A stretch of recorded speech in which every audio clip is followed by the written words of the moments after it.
What up, everybody, and welcome to Creeps of the Crypt. I'm your host, John, along with my co-host. Other Alan, what's up, guys? Yeah, we're back after a long time. Technically, they don't know. It's been coming out every other week, like usual, like we always say. But me and Alan haven't really talked that much because we have, but like not really because on my YouTube channel, I've been doing the 31 Nights of Halloween, and I didn't plan that. So I came back from vacation, and then got a little sick from medication, which that episode was horrible. Episode 12. I apologize for that episode, how terrible it was. We'll probably go back one day and fix it, but not anytime soon. So, I know it was a pain in the ass to go through all those days of Halloween, but yeah, props to you, man. That's a good commitment you had there, and can't guarantee you'll do it next year, but definitely appreciate it. I got to watch a good chunk of those, and surprised you had Wreck on your list because that's like a very underappreciated film not a lot of people have seen. So I really like that first Wreck. Yeah, Wreck 1 and 2 are pretty good. yeah, I like Rec 1 and 2. And I put it on there. Well, like I said, I had this idea for years. I tried to do this on my old gaming channel. But I did it with like Right. playing WWE games. Like, so I created like Freddy Krueger versus whatever. And then I would talk about the Nightmare on Elm Street. Yeah. So anyway, yeah, I was fucked, real fucked, and I finally finished that, and then I was waiting for a special guest because I reached out to somebody. I'm like, hey, listen, man, I got a couple questions about this, and can you answer them? And then he did, and it was great. It just managed to happen right on time for this episode, which is episode 8 of season 2, which is episode 14 of the podcast. And episode 4, I think is episode 14 in the series, for Crying Out Loud. I'm looking forward to talking about this one. We had talked about it leading up to it. At least I saw it ahead of time, months back when you recommended the show. So I look forward to getting into it a little bit.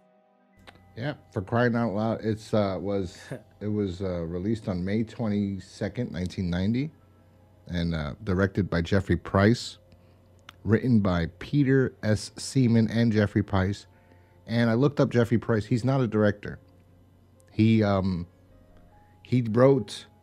Who Framed Roger Rabbit, I think, with Zemeckis, and I think Peter with the writer from this, because I think that's like his partner. They write everything together. Peter S. Seaman. So they wrote Who Framed Roger Rabbit, and I guess like they do all the time, it appears, these are like handouts. Like whoever they worked with that they like, they're like, here, you want to direct an episode? You know? Yeah, we've seen a lot of those. There's a lot of common threads of people, whether either actors or writers, directors that happen to do an episode or two or write an episode, all connected in some way. We've mentioned many examples in the past with Zemeckis' wife at the time with the Christmas episode, right? And then just quite a few other examples. So yeah, and Arnold being a part of it. So I mean, there's many more guests ahead. Yeah, in the future we'll end up seeing showing up. Yeah, we'll see Tom Hanks direct the episode.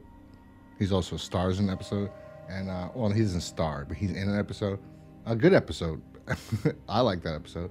And Michael J. Fox, another good episode too. I like that episode too that he directed. They're good episodes. There's a lot of good episodes coming up, especially this one. This one's a good episode. Anyway, let's talk about the episode instead of chit chatting and bullshitting. Let's talk about this episode because we've been talking already for a while. So tell us, what's this episode about? Yeah, so the episode stars Lee Arenberg, who plays Marty Slash, who's a rock promoter, and basically the episode mainly just revolves him trying to finagle money raised for this benefit concert that's being headlined by Iggy Pop. We get a cameo here by Iggy Pop, and he kind of was telling everybody on stage, he's going to be donating like $1 million to the Amazon rainforest or something like that. So it's kind of him trying to steal that money and trying to get out to we find out later he's going to be trying to get out of the country, and then his conscience speaks to him in the voice of Sam Kinison. Well, who would have thought, right? Well, the episode starts with, which I didn't like the way the episode started, because it starts with like somebody getting taken to the electric chair, death row, right? And all of a sudden, like they're walking, and all of a sudden he just cuts them, which I did like that part, but I just don't like that they started with the ending, so we already knew the outcome. That's the only part I didn't like. But yeah, that's like one of those flash forwards. They did that as well with that other episode we watched with Miguel Ferrer. That they had the kind of like a flash forward, the scene of him, you know, the photographer getting killed, and then it starts in current time. So yeah, you're right. It starts off that way. Him getting him like really wanted to get this done. He wanted to get electrocuted right away. Like he was looking forward to it. And everybody was just, and even the priests and the cops that were escorting him there was just surprised about him wanting to get killed so quickly in the electric chair. They tell the security officers, they tell the priest, have you ever seen someone so excited to die? Like, he's like, let's go. Like, he's so excited he wants to die. Lee Arenberg was in a lot of things in the 90s, and he's most known for now. If you watch this episode and you see him, he's one of the guys in Pirates of the Caribbean, which you had to remind me of last time when we were talking about doing this episode. I was like, oh yeah, that's right, he is. He's one of the main side stories. Like, it's him and a skinny guy. Yeah. Like I've seen him in quite a few different things. I remember he was like in a few episodes of Californication too. I mean, he's just been all over the place. So he's been working. He's been at it still. Yeah. He's been working still. Yeah, it's not like some of the other folks that we've covered that haven't been doing too much. Anything. Yeah. But so it starts with him dying, and I didn't like the way they transitioned. I could tell you that this director, no offense to him, nice guy. One time, this is the only thing he ever directed. He never directed anything else. He just directed this one episode. So like, it was like they wanted to do a better transition. Like they went to his ear, and then they went faded out. I don't know why. Maybe the transition wasn't working, and then they faded back in from his ear again, and then we were at the doctor's office, and he's telling the doctor, listen, I've had problems with my ear. And he goes, there's nothing wrong with your ears. He goes, what are you hearing? And he's like, it sounds like, woo.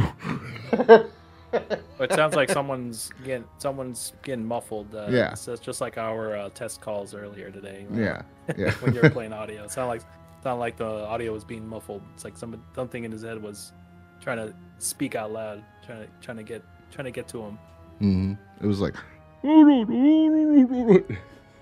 so yeah, he just kind of explains that to him, and it's just pretty much just tells him, all of his, since he's a rock promoter, he's around, a lot of live music, because if you've ever been to a live concert before, if you get close to the fucking speakers, you're gonna be, your ears are gonna be ringing for a little bit. So he's been around it for a while, when it seems like he's been at it for a bit. And the doctor just pretty much mentions that a lot of it had to do with this exposure to loud music, and just gave him earplugs for the short term, and some medication, some solution to throw in his ear, and then he just wasn't having it. He just is like, this is bullshit. He takes it, and the doctor says, gently, which, like, you see this subtlety, right? See, this is what old writers and things, they did subtle things in stories, and then they pay off later on. But if you watch new movies now, everything is a payoff to the end. Everything is introduced and specifically mentioned. And then, like, this was a light little comment, gently, which later on we see why. I don't know. Really, like, Scream 5, every single thing is introduced early on, like at the very beginning. Oh, you should download that app. This way we could keep track of each other. It's like, oh, God, we already know that's going to come at the end of that's how he's going to die. Or someone else says something like, weapon man. There's a kid that has all these weapons. And he's like, because he's the son of the sheriff. So he has a taser and all this. And he's telling, he's going to die without the weapons. Or the weapons are going to be used against him, which surprisingly it wasn't. But it's always things like that. And you just go, just enough. Like, enough with the too much over the head. That's what it just beats you over the head. Subtlety works. You mention it, and then you have to look for it later. Oh, man. A lot of it just involves, I guess, people having the attention span to, pay attention to these subtleties. Everything now, they just have to beat you over the head for, because like a lot of people just don't get the most, simple things that are presented in films, at least. It goes above their head sometimes if they don't make it obvious, I guess. I guess that's the difference between that writing back then and the now. I mean, some of those some movies have that example, like you mentioned with Scream. So, Yeah. but yeah, on to like the onto the episode, and like I mentioned earlier, I was kind of summarizing it a little bit, but yeah, I mean, we go back to the him in his venue, I guess. I don't know if he owns it, but he didn't really say. But you know, Iggy Pop's playing the show, and you know, he gives this presents this check to the audience for the Amazon rainforest. Mm-hmm. And the funny thing was like he just got some guy off the street to wear this Amazonian outfit. Yeah. He's like, I could afford to fly out a Amazonian here, so. You already know this guy's already a sleazebag. He's gonna take this fucking money. Mm-hmm. And he paid him $100 to do it. He goes, "Don't tell anybody about it." Hey, I mean, that's pretty good money back then. But you know what, though? I will say that's the most offensive. That's not even a fucking Amazon truck. Like, he just. You look like an Aztec. Yeah, exactly. Like, I was like, you know what he looked like? There's a music video with David Lee Roth back in the 80s of David Lee Roth where he left Van Halen, and he has a video, album, and his face is painted like that. I don't know if that's why they went for that, but I swear, or actually his is probably like a mix of Zombie from Pee-wee's Playhouse and this guy. Or like Steve Martin, that King Tut song. Kind of reminded me of that. Yeah. It's just how just how offensive the outfit was. Mm-hmm. So then Marty goes to his office because he's like, "You dopes, right? Like I'm taking the money. Thanks for all the money. I'm tired of this. I'm sick. I've been busting my ass for these musicians for years with no gratitude. I could barely afford anything, and now I'm taking this Amazon money that this was his idea, and he's gonna steal it." And then all of a sudden he hears a voice. And he's like, "What the hell is that?" And he goes, "That's me." And he goes, "Who's me?" He goes, "I'm your conscience." And it's Sam Kinison doing the voice of his conscience. I always wondered. I don't know about you. That would drive me fucking nuts. Yeah, I was so never. You guys don't know, it's Sam Kinison's comedy. He's very, very energetic, loud guy when he's trying to make a point. Yeah, I mean, I don't think I've seen a lot of his stand-up, but I've seen him in a few different things. And he was. I remember watching him in. Back he had to like School. a little brief part in Back to School. With Dangerfield. Yeah, that was the best part. That was a great part. That was like actually a great, and he wasn't wrong with what he was saying. Like what he was saying as the professor, or what Dangerfield responded to him. He says, well, anyway, he says he was a pussy. He should have went in. Truman's. He was like, "I like your style." Kinison tells Dangerfield, "I like your style." He was teaching history or something. Yeah. Yes, he was. That was great. He was great in that. That's really all I know him from too. And I think he was on an episode of Roseanne when I was a kid. But in this is what, because his voice and he does do his ow ow ow, right? He does do that. Yeah. So his voice is very recognizable if you were alive or at least watching anything in the 90s, because he was pretty big back then. So he just kept hearing them in his head, so he was trying to put all the money in his briefcase. Yeah, he's ready. We hear a knock on the door, and then what we see is some big juicy tits, and then it's where those tits are connected to Katey Sagal from Married with Children fame. I think I saw this. I mean, I definitely saw Married with Children, right? But I think I saw this and I fell in love with her when I was a kid, or I had a crush on her, like right away as soon as I saw this. Yeah. Actually, yes, she comes first, but because I always remember watching Married with Children, and every time she wanted to have sex with Al, I go, "What's his problem?" I was like, "What's his problem?" She's hot. I'm like, I don't understand this. And so I think it was this. This is one of the first things that I was like, "Oh my god." And I don't think I liked. I mean, Christina Applegate was hot, but for some reason maybe it was her big hair. Katey Sagal's big hair in that. She's hot in this. She's still hot. God bless her. She's one of these. There's some female actresses, they look as they age. It's not well for them. But yes, she was very attractive in this episode, in this like leather dominatrix outfit. Of course, you know what I wished. Like I wished we would have had a sex scene, nude scene here. Yes, with him and just with her. We did see some breasts later on, I think, from just some random fan in the audience. But that's about it. We saw some nipples, but nothing from Katey or Katey Sagal here, but yeah, she kind of comes knocking into the office, you know, thinking, you know, Marty thinks he's like some kind of groupie, you know, wants to hook up and everything, and start having this back and forth with each other, and then she pulls out this what is it? What was that thing? Oh, kind of sex toy, right? You put on your no, finger. I don't think it's for the What is that? money. What was that? It's to count money. It's Oh like yeah, so yeah. That's what it look. That's what it yes, reminds me of. That's what it yeah, looks like. But yeah, it's one of those sexual innuendos. yeah, but yeah, it was like he was like, it was hilarious when He's looking at it. It's like, is that for me? Yeah, he goes, I she no, Kinison says, I don't think she's a really high opinion of you, Marty. She pulls out this little thing that goes on her finger. It's like this rubber plastic thing, and it goes around her index finger, and it's really tiny. Part was great. And then you think he's like, no, she goes, no, it's for me. And then he's like, whatever floats your boat. And it seems like she's going to take that and do something with it. I don't know what, but it's hilarious. But I think it's for the money.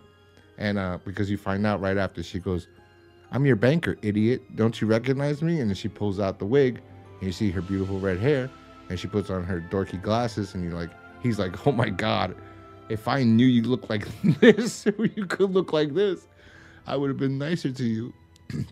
And she's like, she look hotter with the glasses on. yes, I love glasses. And she did with the glasses, and without that stupid black wig.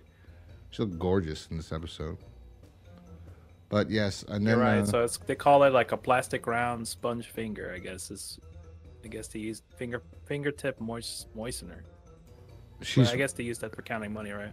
Yes, they do. Back in the day. But yeah, she's absolutely. Well, they also use a sponge. That's what it is. Okay, because when I used to back in the day, when I used to work at a restaurant a long time ago, they'd have a sponge by the register, and whenever you count the money, you put your hand on the sponge, it's wet, because you could count the money. So I'm assuming they do the same thing at the bank back in the day, and they'd have that finger thing, so it wouldn't. I don't know. I guess they would use the finger in the water or whatever, and a little bit of water, you know.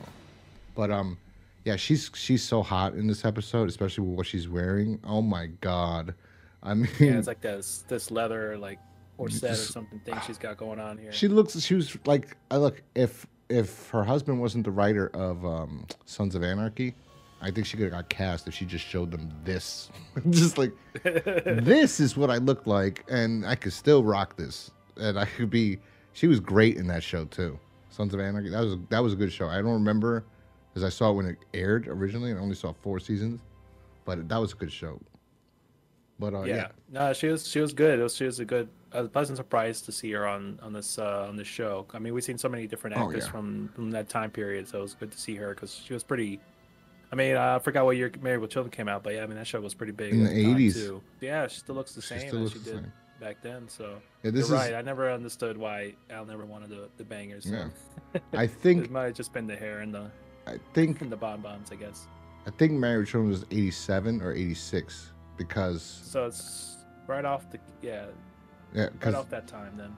Married with Children went on for 10 or 11 years. It was a long, like almost as long as Cheers. I think it was 10 years. Cheers was 11 years, and the show was on for a long time, and and then the girl who played Marcy Darcy, the neighbor, she was in Fright Night, and I know Fright Night is like 86 or 8 around, like, so then she started, and she was younger, and she started Married with Children like right after Fright Night, which is why she wasn't in Fright Night Part 2, because she was on the show and she wanted to do Fright Night Part 2. So yeah, so anyway, that's why this is like not that long since Married with Children was on, so she was popular, and she got put on here, and she's gorgeous, and she's still gorgeous, and she's a great actress, and anyway, so she comes and does that, and then she's blackmailing him. She's like, yeah, I'm your banker. You see me all the time, and I know you took out all that money from the Amazon. You're trying to steal it. You're not donating shit. So he's like, what do you want? And she goes, what, are you going to rat me out? And she's like, no, I want half. He's like, oh. Hey, pretty nice. She could have just taken all of it. Yeah. Or she could have just rat him out. And he was like, both, yeah. Okay. She seemed reasonable, and then he just begrudgingly goes through with it after Kinison tells him don't trust her, and Yeah. And then she goes Jeff Jarrett style and whacks her over the head with a guitar. Her name. That who was it that he said that he got it from Pete Townsend. Pete Townsend's guitar Pete apparently. Townsend. Really quick brief shot of the shadow of the outside of him whacking her in the head would look pretty cool. Yeah. And but we forgot her name. Her name is Miss Kielbasa. That's so 90s. Oh, it made me think of Kielbasa lady from Howard Stern show. Exactly. That's what I thought of too. I was like, yeah, this is the 90s. The Kielbasa queen. And I was like, Miss Kielbasa. Queen. Yeah. Exactly. That was the one.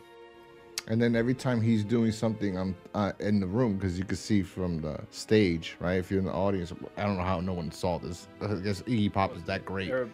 They're busy watching Iggy Pop, man. It was kind of behind them, wasn't it? No. Oh yes, it was behind them. Yes, it was behind them. But the shot the shot was cool. Like for the few seconds they had is you just see the shadow of him whacking this dummy over the head. That was fucking great. Well, yeah. Yes, and then I don't know. That obviously wasn't her, but like he throws her inside this drum case, and she fits perfectly. Pretty much, it's like she's a tall lady. Yeah, there's no way. So for the show, he manages to put her in, and then he's like, I'm sorry, I wasn't gonna split this money. I earned this money. Like I con these people. It's me. And then his conscience is like, no, this is terrible. What you did was horrible, you know? So he starts screaming at him and it starts hurting his ears. And he starts screaming and then he grabs the guitar and then the police officer walks in and he goes, love hurts.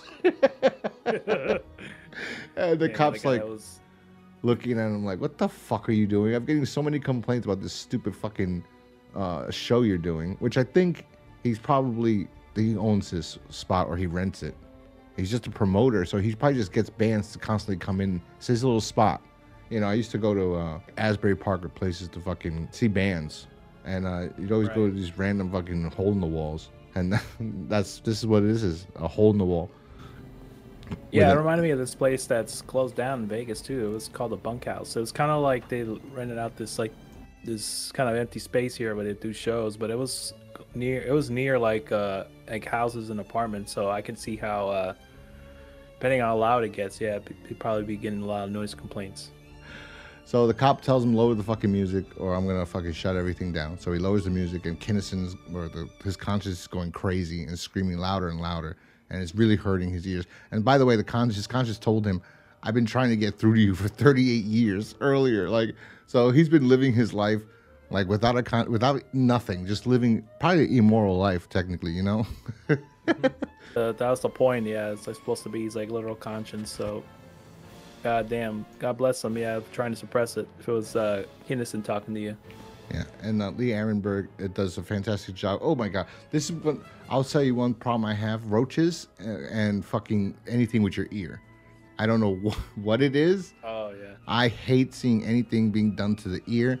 So when the cop leaves and Kinison's going crazy, Marty goes crazy and starts getting all the stuff the doctor gave him, all these Q-tips that are humongously long. I've never seen Q-tips this long before in my life.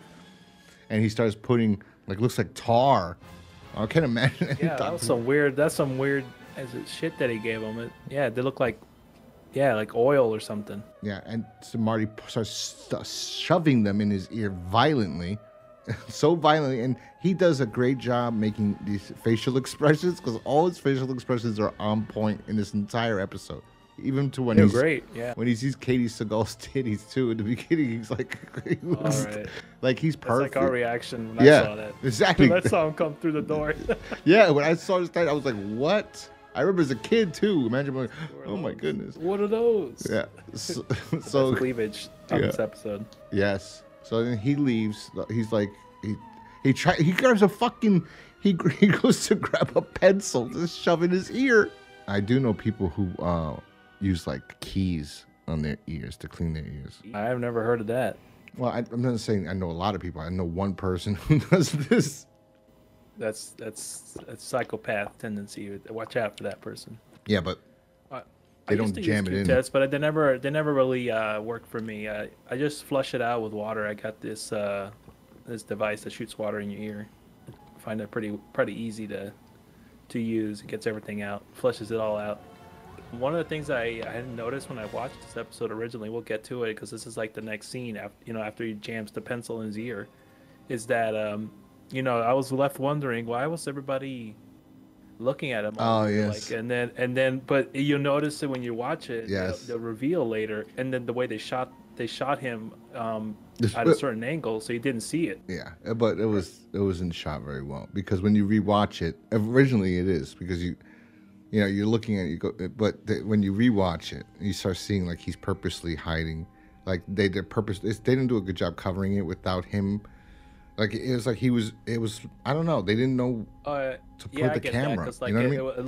it looked a bit awkward because he was avoiding trying to show his left side. Yes. So he was going downstairs and going to the bathroom, and everybody was just running out looking at him.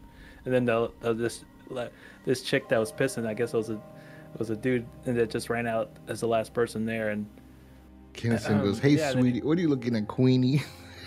yeah. That was a good one.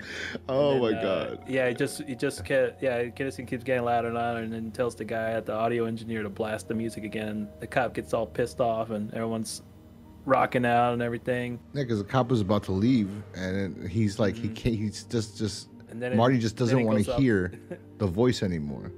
His conscience is telling him they can hear me. Like I'm so loud, they can hear me, Right. Marty. I'm gonna rat you out. You killed your banker, That's Marty. that's what I tricked you a little bit, thinking that people were able to hear his conscience. Because everyone's looking at him like, what the fuck? And then Yeah, they look at him yeah. like what the hell? So then he's like, raise the volume. I don't want anyone else to hear because he thinks all those people that hurt him. So then he goes, what the hell? You just told me lower it. He says, fucking. He puts it up. The cop's like about to leave, and he's like, this bastard, right? So he turns around, and then, like you said, he goes up. Well, you could say it now. Goes up on the stage, just banging his head against the speaker until his head goes right through it. Just Kinison telling him to just say what he did, and then they cut the music, and everyone's just staring at him. Mm-hmm. And then he starts, just kind of confessing and just starts throwing the money out into the audience. You get the reveal. Yeah, everybody was looking at him because he had that giant ass Q-tip in his ear. And his he's left ear. bloody. His ear's all bloody. He jammed it in so hard that I thought something was gonna start gushing out like heavily. it does. It looks like it's leaking. I don't know because It was leaking a bit. Yeah. I thought they were gonna go somewhere more intense with the blood and everything. well, I like how they did it, even though you can kind of see that where it Yeah, is, yeah. but it's practical. Like today, they probably use well, maybe they would use practical effects today, but the way he pulled it out is so slow, and you're like, oh my god, no! Like It just keeps going and and it going. just keeps coming out longer and longer and longer, and then he finally gets it out. He goes, "You think that's what they saw? It's like that's what they were reacting to, and they can't hear me at all?" And he's like, "It's just a thing, Marty. You could have got away with it if you didn't." I was like, such a fucking, like, you piece of shit. The funniest part is, all that, and he did that to himself, right? Pulled it out, and you find out the next scene after this is that he's deaf now. He fucking caused himself to be deaf, and he can still hear his conscience talking to him, even though he's deaf.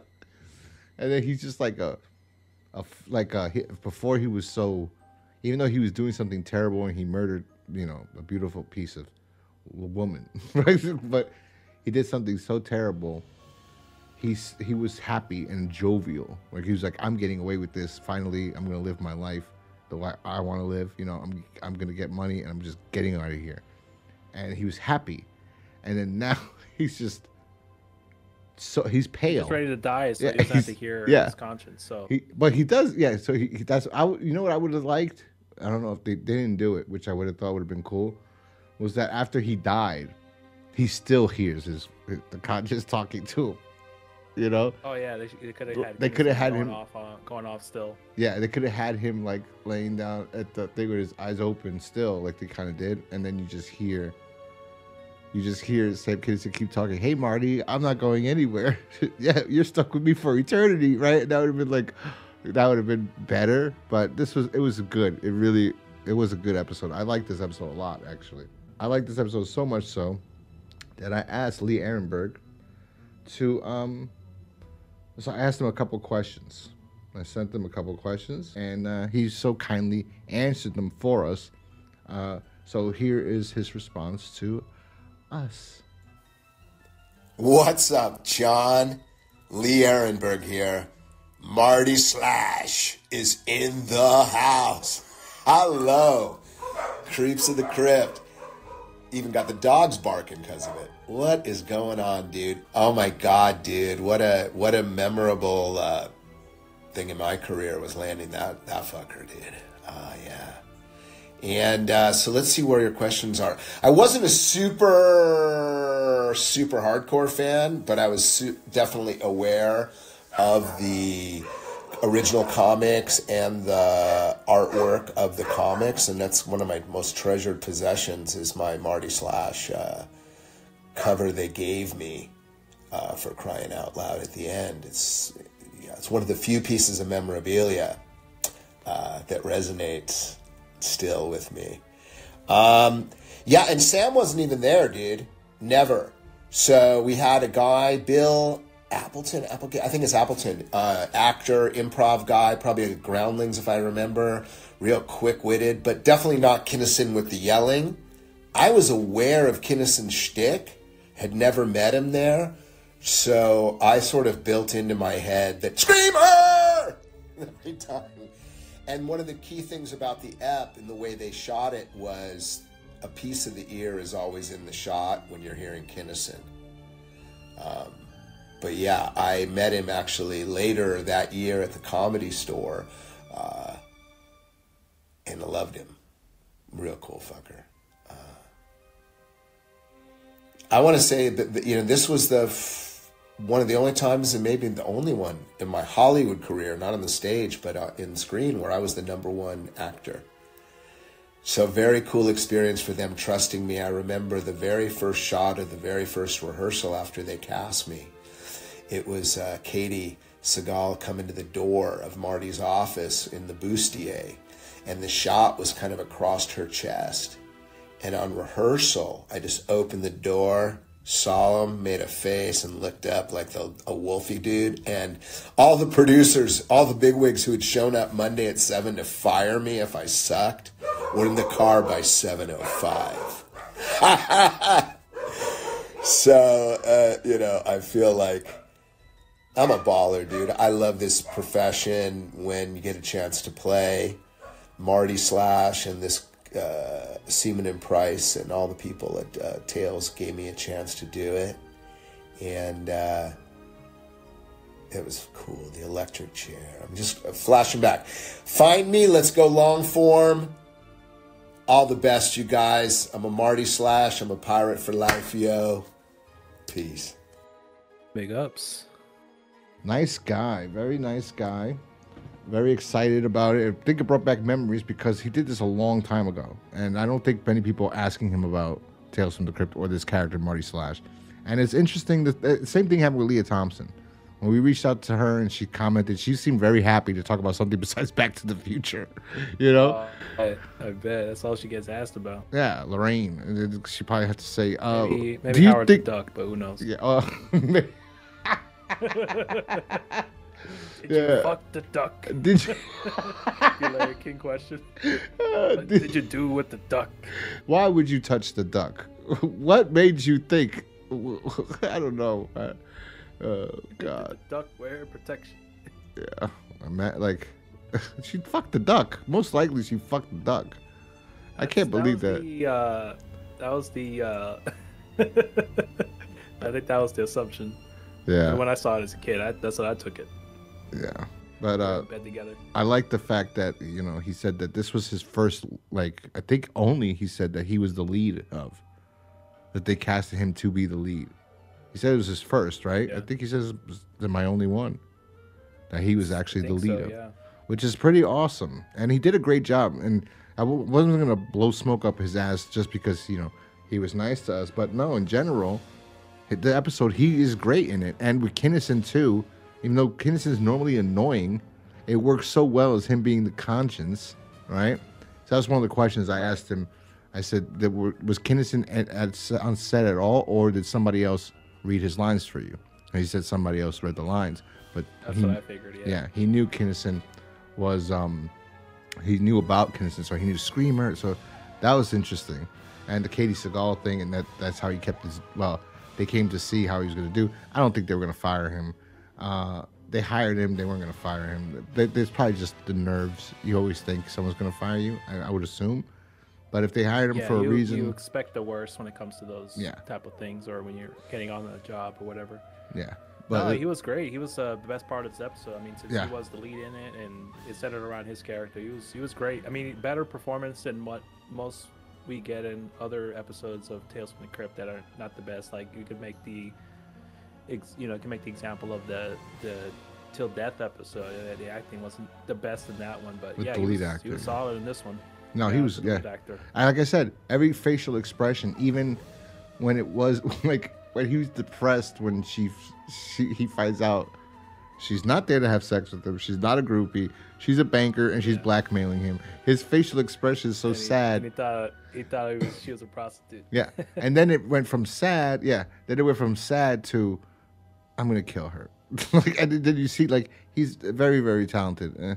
I believe if I haven't seen the Pirates of the Caribbean: The Black Pearl since it came out, and I saw it once in theaters, liked it. That's one of those movies that I can't see more. I don't like it after I see it the first time. Like Once Upon a Time in Mexico.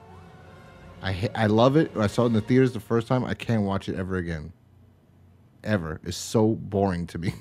Like, but the first time you see it, you love it. But he was in it. He stood out because they kept bringing him back for every. You know what I mean? So that's real talent. He's a talented guy, and he's been working for years. And everybody in here is good except for Iggy Pop. I don't like Iggy Pop. I don't know what the. I never liked him. I tried to get into him when I was a teenager. I'm like, this guy sucks. I'm sorry. I just not been a big fan of his either. So it's all subjective. So I don't know. Not my type of music. I never liked him at all. I was just like, ugh, like, what is this garbage music? This is garbage. He doesn't this. He's talking about shit that makes no sense when he's singing. I'm going down the street, police. Like, I was like, what is he saying? But then again, I guess it doesn't matter. I don't know. It was ridiculous. But yeah, everybody in here. And there's another guy. There's a blonde guy that's a soundboard guy. I don't know where he's from, but I've seen him before in so many things. Or he was Spud, right? His name was Spud. Mm-hmm. Yeah, let me look up Spud. Richard Stay. That's his name. When I watched this episode initially, I thought there might have been something that was going to happen, like some sort of twist that I didn't expect. So otherwise, I think the way that they handled this episode was solid. They didn't over convolute the plot like the last episode we watched, where you had to make a lot of connections in order for it to make sense, which initially didn't really make sense with the whole, the girl and Michael Ironside, or he had her for the night or whatever, and from dusk till dawn, he said, right? And then I was out having her fuck homeless people out on the street for some weird reason for like months on end, and it was overly convoluted. But this one very straightforward, to the point, and overall, yeah, I like the execution of it, especially with just how the twist was. Yeah, nobody was hearing what he was saying. It's just it was literally his conscience catching up to him. I was looking up the actor that played Spud. He was in Halloween 4. Yeah, but I don't. Oh, that's what he. Yes, that's what it is. He was in 4. He looks like 4. He was one of the guys that she was. 4 or 5? 4. He was. 4. He was. 4 here. Yes, he was the main girl's. She liked the guy that worked at a. Yes, he was the friend that wanted to have sex with the. Yes, I know who. The guy with the. Yes, I know exactly who he is.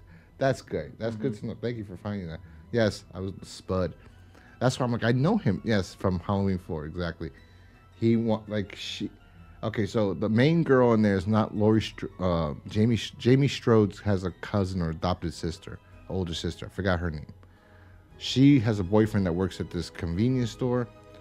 His best friend is Spud. That's who it is. And Spud wants to bang the girl who works at the convenience store, manages it, but her father's a sheriff, and she wants to bang this girl's boyfriend. So it's whatever. Kelly Meeker. But it's good. He played. Yeah, I remember. That's great. I knew. See, sometimes you just see faces. You go, I know him from somewhere. But anyway, back to the episode. In general, great episode, great acting. For a lead guy, I'm surprised he didn't get picked more for a role. But then again, he's so talented that you can see it, and they continue to hire him. He's been working forever. There's some people that they try, they get a good gig, and then they're gone. And no, he's been working forever. Katey Sagal, fantastic. She's perfect. What would you give this episode? I enjoyed it a lot. It wasn't overly complicated plot-wise, and most of the stuff, everything made sense. You didn't question anything. It was straightforward, to the point. The acting was great. Directing, I guess, like you mentioned, that beginning of the scene, I think we could have done without. It just kind of didn't seem like it was the greatest way to transition into the him in the doctor's office. But I see what they were trying to do. And the scenes where they're trying not to show all of him, but there's a way you could do that without the way they did it, which looked so cheap. But then again, what can I say? The guy isn't a director, so knocking him for that he did a good job with his first time and his only time. He did a good job. He was a writer. He wanted to try it out. He did a good job, I think. Those are two little nitpicks. So. Besides that, the whole episode is really good. Attention to detail. Overall, given all that, the only downside was, I guess, Iggy Pop's acting, but that's really negligible. It didn't really make or break the episode. But I gotta give it a 4 out of 5. I think this is a pretty solid episode. I give it a 4 out of 5. I think a 4 out of 5 is fair. Anyway, guys, I hope you enjoyed this episode of Creeps from the Crypt. If you want to support us, you can go to ghostcrusadersmerch.com. They've got some t-shirts up there you can pick up. I don't know if you like them or not. I think there's some designs that you might actually like. Like we have a special one just for you creeps out there that like, Tales from the Crypt. We got a shirt out there of Charlie Marno and his beautiful wife. That's a cool shirt. I definitely think if you're a fan of this podcast, you definitely should pick up that shirt. But yes, we have some other t-shirts up there too. Some serial killers and some other things. And I'm going to try to do more, post some more pictures up there of Creeps of the Crypt related stuff, hopefully. But you got to get around licensing and copyright issues with that aspect. So yeah, go check out ghostcrusadersmerch.com. You can also follow us on Twitter at Creeps of Crypt, or Creeps of Crypt on Twitter, or X, sorry. You can find us on X on Creeps of Crypt. And we will talk to you guys next time. Peace.